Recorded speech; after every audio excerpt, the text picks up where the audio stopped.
Assuming you don't live under a rock, I'm sure you've heard of this student loan forgiveness. It's been sweeping the headlines. It is everywhere. And there are kind of like a lot of opinions. There's a lot of thoughts that are out there right now. All sorts of debates, all sorts of philosophies now at work. Is it right? Is it fair? Is it compassionate? What do you do about this? What about that? Well, how about those instances? You've seen all that stuff. But I want to just throw that all aside and focus on one fact that everyone can agree on, and I would say should be agreeing on, and try to find at least some sort of common ground where we can all say, okay, yeah, we have this, that, and all those other things where there's different, opinions at work, but this is something that, this needs to be addressed. So I want to break things down into two sections here. We have the system, we have the results. And right now, let's just focus on the results, which first common ground, everybody can agree the results are really, really bad. When you have people drowning in student loan debt, that is a bad situation. Nobody can refute that. Now, why are they drowning in in their student loan debt? Well, because they have debt that they're struggling to pay off. Why are they struggling to pay it off? Well, because the debt that they took on to get this degree is not offering them any value. And I am defining value as, ability to pay off. Sure, maybe it gave them value with the college experience. Sure, maybe it gave them value with I got to learn about, really do a deep dive in, whatever my field of study was. Okay, fine. Yeah, there's value there. But again, from a dollars and cents perspective, value being defined as ability to pay it off, and they are not able to pay it off, or they're just paying it off very, very slowly, and it's hampering them in other areas of life. And that is bad. That's bad when people are able to take on all this debt and then get a worthless degree. And again, worthless, ability to pay it off, basically not there. So that is a bad result.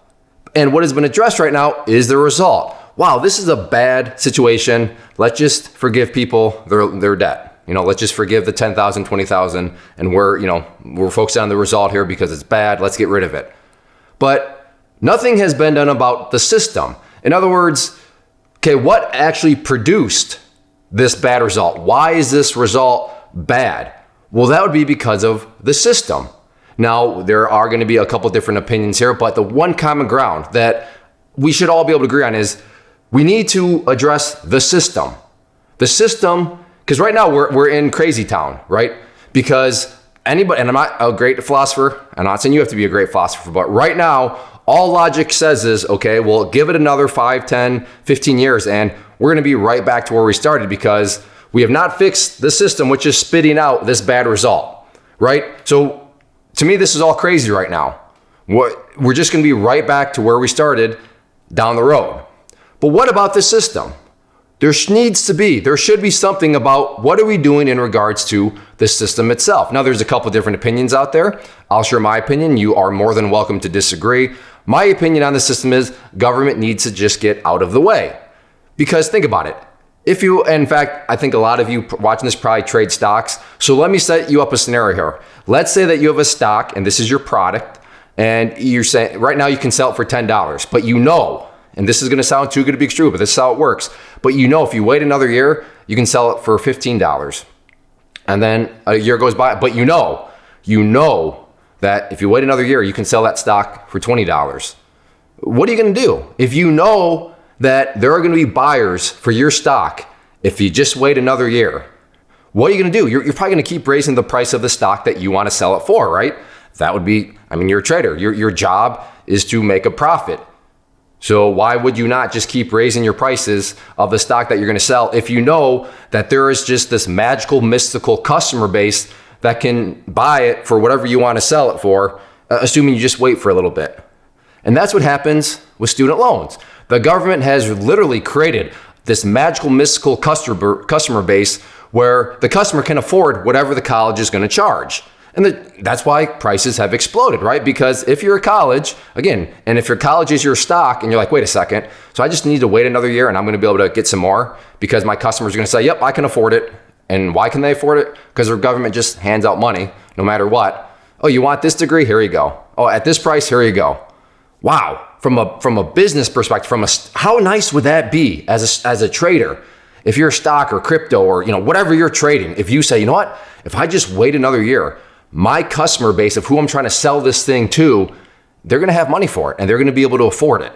That is, of course, going to cause prices to go up. So my solution to the system is take the government, get them out of the way, give it to the private banks, because private banks actually care about profit because it's their money. It's their shareholders' money, right? Whereas the government, they don't care. It's not their money. It's taxpayer money. So who cares if they're just handing it out like candy to whoever? But a bank is gonna be like, I got to turn a profit here. So I can't really make this loan to some 18-year-old kid who wants to take $100,000 to learn about poetry, or I can't, Yeah, as a bank, we want this loan to be paid back. So it's probably not in our interest. It's not in our incentive, to loan $80,000 to somebody to go learn about, Roman Greek bobsledding. That's not going to make a lot of sense to them. So that loan is not going to be made.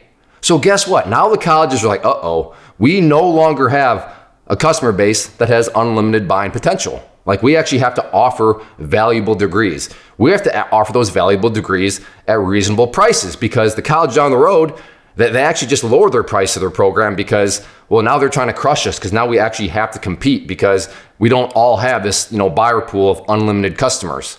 So that's my solution is, you want to fix the system, just get the government out of the way. And in all actuality, and I know a lot of people would disagree with me here, I'd be not perfectly fine, but I'd be much at ease with all this if they're like, we're forgiving the debt, right now, but we're also government, we're going out of business. We're not going to be in the student loan business anymore.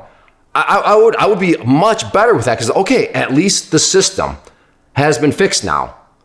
But no, that's not the case. Or maybe saying, no, Clay, prices are just too high. Now, I just gave my reason on why I think prices are too high, but maybe you disagree with that, and okay, that's fine. We can still be friends.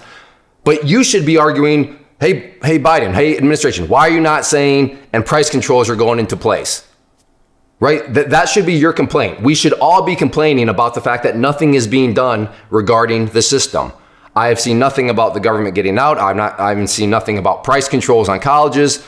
I have seen nothing that addresses the system as part of this package. It's all just focusing on the result to bring it all the way back. We are in crazy land because if the system is not being fixed, it's just going to spit out the same exact result as we're fixing right now. So we're putting a Band-Aid on a machete wound, and like I said, I think 99.9% of people are going to say, yeah, we should be also putting something in place on the system itself. What is that something? You could have price controls, you could have get the government out of the way, maybe you have some other solution let me know in the comment section below. But our focus, the one fact everybody should be agreeing on, is we need to be focusing on the system itself, not the result of the system, because for the third and final time, that is crazy. That is bonkers land, because we're going to have this same exact dynamic going on 5, 10, 15, 20 years from now. And it's just going to be, what's the definition of insanity? Repeating the same thing over and over again and expecting different results. We are living in a world of insanity right now with what we've been proposed. So that is my thoughts on it. Again, I don't want to, I guess you can get into a debate about, well, is it fair? Is it right? Is it, you can get on those debates. I'm not going to take part. I'll just say thanks for, your thoughts, whatever you want to say. But my core point is, I think we can all agree, we all have that common ground, that we need to actually be focusing on the system, not the result.